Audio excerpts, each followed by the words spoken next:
정부가 오는 17일부터 방역 패스 제도를 강화하면서 앞으로는 백신을 맞지 않았거나 맞고 일정 기간이 지나면 대형마트와 백화점 등 다중 이용 시설에 출입할 수 없게 됐습니다. 하지만 백신 부작용으로 맞고 싶어도 못 맞는 분들도 적지 않은데요.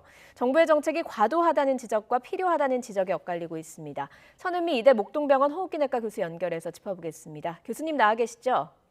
네, 안녕하십니까? 예, 안녕하십니까. 교수님도 건강상의 이유로 백신 접종을 완료하지 못했다라고 밝히셨습니다. 맞습니까? 네, 그렇습니다.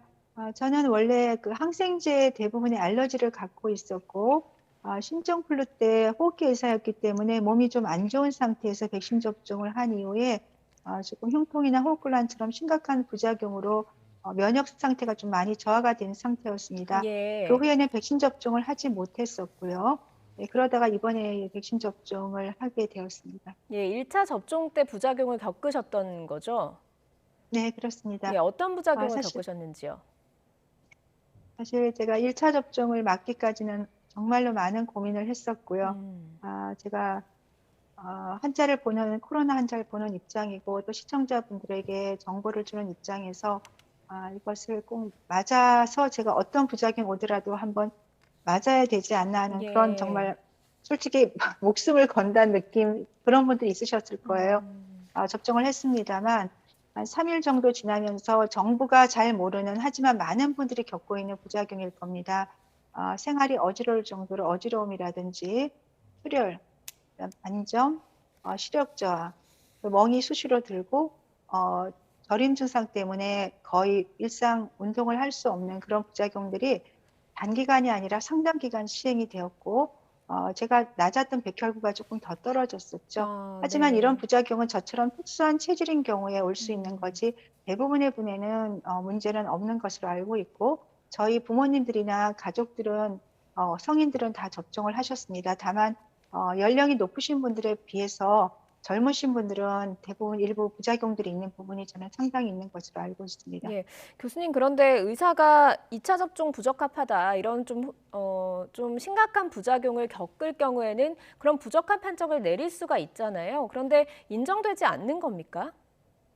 네, 지금 질병청에서 인정하는 부작용은 희귀혈전, 심근염, 아나필락시스 쇼크 세 가지밖에 안 됩니다. 제가 직접 저도 갔었고요. 예. 그런데 이 세 가지는 사실은 심근염 같은 저도 흉통을 2달 동안 겪었는데요. 음. 심근염이 진단이 잘 안 됩니다. 그러니까 써주지를 어, 못하는 거죠. 하지만 본인으로서는 그 1차 접종 후에 그런 심각한 증상이 있다면 2차를 맞기가 어렵습니다. 그런 그렇죠. 여러 네. 가지 검사를 통해서 의료진이 이분은 그런 증상이 있었고 가능성이 높다는 진단이 나온다면 진단서를 통해서 저는 정부가 질병청에서 이런 분들에 대해서는 음. 예외서를 써주셔야 이런 분들에 대한 어떤 소수의 배려가 될 거라고 생각합니다. 지금은 이 정도 부작용 가지고는 그 진단서가 인정되지 않는 건 맞는 거군요. 네, 진단서 가지고 되는 것이 아니라 그 네. 아나필락시 쇼크 같은 거는 접종 시에 신고가 되어야 되고요. 음. 지금처럼 확실하게 진단이 돼야 되지만 이 세 가지 질병은 굉장히 희귀한 부작용이고 우리가 일반적으로 볼 수 없는 그런 부작용이지만 제가 지금 말씀드린 여러 가지 부작용들은 우리나라에서는 지금 신고에 들어가지 않는 부작용이지만 사실 임상 3상에 나오지 않았던 수많은 부작용들이 있습니다. 그런 예. 네, 교수님. 예. 네, 교수님 지금 목소리가 제대로 들어오지 않고 있어서요. 다시 한번 연결해 보겠습니다. 교수님 연결돼 계십니까? 네, 네, 네, 죄송합니다. 네. 예, 괜찮습니다. 그러한 부작용들을 우리가 고려하지 않는다면은 많은 분들이 이 백신 접종으로 인해서 어려움에 처할 수 있고 또 백신 패스로 인해서 기본적인 일상생활에 큰 예. 장애를 가져올 수 있다고 생각합니다. 예, 정부가 인정을 해줘야 되는 범위 그리고 대책들에 대해서 먼저 설명을 해주셨는데 그럼에도 불구하고 백신 접종은 필요하다 이렇게 생각하시는 이유가 있으신 거죠? 네, 저처럼 이 소수의 어떤 특수 체질이나 부작용을 겪으신 분들을 제외하고 대부분의 분들은 백신 접종을 통해서 통증이나 사망 예방 효과는 연구에 나와 있는 것이고 제가 시청자분들에게 드리는 말씀은 대부분 연구 결과들을 말씀드린 거였습니다. 예. 네, 그렇기 때문에 대부분의 입장에서 백신 접종은 이득이 높지만 음. 저와 같은 소수 또 저보다 훨씬 어려움에 처해 있는 여러분들이 계실 겁니다. 네, 그분들에 대한 배려를 좀 부탁드리고 싶습니다. 예, 이 정부가 백화점이나 대형마트를 대상으로 방역 패스 도입할 거라고 밝혔습니다. 그러니까 이제 식당에서는 한 사람이 밥을 먹을 수는 있는데 뭐 장 볼 때는 한 사람이 안 된다. 이래서 찬반 논란이 많거든요. 이 부분에 대해서는 좀 어떻게 보셨는지요?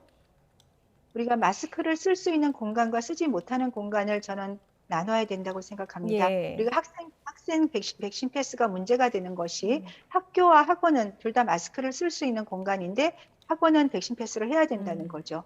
그런데 마찬가지로 마트와 백화점은 마스크를 쓰는 공간이고 마스크를 벗지 않습니다. 그렇다면 감염의 위험이 거의 없죠.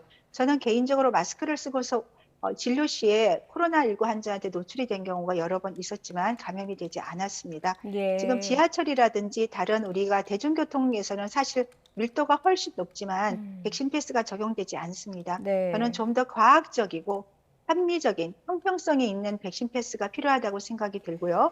앞으로는 이 코로나19가 일상생활과 같이 갈 거기 때문에 음. 백신 패스를 적용하기보다는 완화한 쪽으로 가는 것이 맞다고 생각합니다. 그런데 교수님 이렇게 백화점이나 대형마트 방역 패스 도입하는 거 정부에서도 많이 고민을 했을 거고 이유가 있을 것 아닙니까? 형평성 논란이 일었다. 그래서 형평성에 맞추겠다라는 이야기를 했었는데 정부가 왜 이런 결정을 내린 걸까요? 네, 정부의 어떤 결정에도 분명 이유가 있을 것으로 예. 생각합니다만 지금 이런 여러 가지 병원, 백화점, 마트 이런 곳들은 우리의 기본 생활과 연관이 된 것이고요. 예. 이게 백신을 맞지 못한 분들이나 이런 분들은 식당에 갈 수가 없기 때문에 집에서 생활을 하게 됩니다. 네, 그런 분들에 대한 일상 제약을 어느 정도 주지 않는 범위에서 저는 백신 패스가 필요하다고 생각합니다. 예. 해외에서는 어떻습니까? 이렇게 방역 패스 좀 강력하게 적용하는 국가들이 많습니까? 네, 일부 국가는 있지만 대부분의 나라에서는 그래도 어느 정도 우리가 일상생활을 할 수 있는 공간에서는 예. 교수님 다시 한번 그 목소리가 제대로 들리지 않아서요. 혹시 교수님 지금 오디오 상태 한번 점검해 주실 수 있겠습니까? 네, 네, 지금 네. 괜찮습니다. 네. 교수님 어떻게 해외에선 어떻게 하고 있는지 저희가 그 부분부터 듣지 못했거든요. 다시 한번 설명을 좀 해 주시죠. 네, 해외에서는 일부에서는 좀 강력한 백신 패스를 하는 국가도 있지만 대부분은 그렇지가 않습니다. 그래서 우리나라도 앞으로는 이제 WHO에서도 전반적으로 올해는 코로나가 안정될 수 있다고 얘기하고 있고 오미크론처럼 약독화된 바이러스라든지 경구 치료제처럼 효과적인 치료제가 나오고 있고 대부분은 백신 접종이나 기존의 감염으로 인해서 면역을 갖고 있는 상태이기 때문에 아마 우리는 독감처럼 위드 코로나로 갈 수가 있고요. 예. 최근에 오미크론 결과를 보면 치사율이 10분의 1 정도로 떨어진 걸로 나와 있습니다. 음. 그렇기 때문에 우리나라에서도 좀 더 백신 패스를 적용하기보다는 과학적 분석을 통해서 백신 패스를 완화하는 쪽으로 가는 것이 필요하다고 생각합니다. 예. 오미크론 그 치사율 이야기가 나와서 오늘 처음으로 국내에서 나온 사례를 한번 여쭤봐야 할 것 같습니다. 오미크론 변이에 감염된 환자 2명이 숨졌다라는 소식이 들어왔거든요. 오미크론이 확산할수록 좀 위험한 것 같은데 어떻습니까? 네, 그분들은 이제 요양시설에 계시는 분들은 굉장히 면역이 떨어진 분이죠. 예. 저희가 말하는 기저질환은 이런 분들을 얘기합니다. 이런 분들은 감기에 걸리셔도 위중증으로 갈 수 있기 때문에 이런 분들에 대한 저는 부스터는 필요할 수 있다고 음. 생각하지만 우리가 1차나 2차를 접종한 경우에는 위중증 예방률이 80에 90%가 됩니다. 기본적으로 건강하신 분들은 1, 2회 접종을 통해서 면역을 획득을 하고 방역을 잘 지키고 그리고 감염이 되면 경구치료제와 같은 항체치료제처럼 효과적인 치료제를 우리가 사용하면서 이 위드 코로나를 이겨갈 수 있다고 생각합니다. 예. 그러니까 교수님은 부작용을 1차를 맞고 겪은 사람들에 대해서는 좀 배려하는 정책, 그런 것들이 필요하고 건강하신 분들은 1, 2회 접종을 통해서 위중증으로 가지 않는 그런 백신 접종 대책도 필요하다. 양쪽으로 가야 된다라는 말씀이신 것 같은데 맞습니까? 네, 그렇습니다. 예. 그리고 접종 후에 돌파 감염이 다 됩니다. 지금 이스라엘을 보면 3차 부스터를 했지만 6천 명의 확진자가 나오고 있습니다. 네. 일본은 부스터가 0.4%거든요. 그러니까 부스터를 맞음으로써 모든 걸 예방할 수는 없습니다. 그렇기 때문에 우리가 지금으로서는 의료 체계를 잘 정비를 해서 경구 치료제가 들어올 경우에는 백신 접종을 해도 감염이 됐을 경우 치료제를 적절히 사용을 해서 일반적인 독감과 같이 갈 수 있도록 의료 체계를 정비하는 것이 저는 가장 효과적인 방안이라고 생각합니다. 예. 교수님, 그런데 오미크론이 치명률이 높지 않은 것으로 알려져 있다라는 말씀을 앞서서 해주셨지만 델타 변이 바이러스도 최근의 상황을 보면 확진자가 늘어나면서 위중증 환자도 늘어나고 그러면서 고령층 사망자가 늘어나는 결과가 나오기도 했거든요. 결국엔 오미크론도 확산을 하게 되면 고령층의 경우에는 치명률이 높아질 수도 있는 건 아니겠습니까? 네, 그렇기 때문에 의료 체계가 중요합니다. 지금 네. 제가 보는 환자들이 11월, 12월에 병상이 부족했기 때문에 일찍 퇴원을 하거나 재택에 계시다가 중증으로 가신 분들이 중환자실에서 계십니다. 지금 제 외래로 코로나19 치료를 재택에서 치료를 하실 때 어떤 항체 치료제나 이런 치료제가 적절히 되지 않아서 폐렴으로 오시는 분들도 계시고요.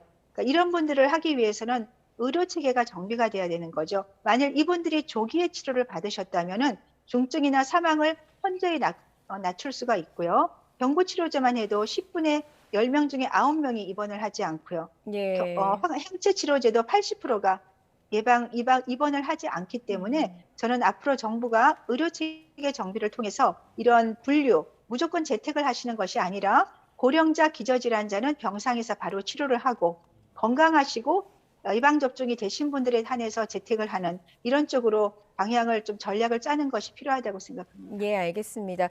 코로나19 방역 패스 논란과 관련해서 어떤 좀 대책이 필요할지 한번 짚어봤습니다. 천은미 이대목동병원 호흡기내과 교수였습니다. 여기까지 겠습니다. 고맙습니다.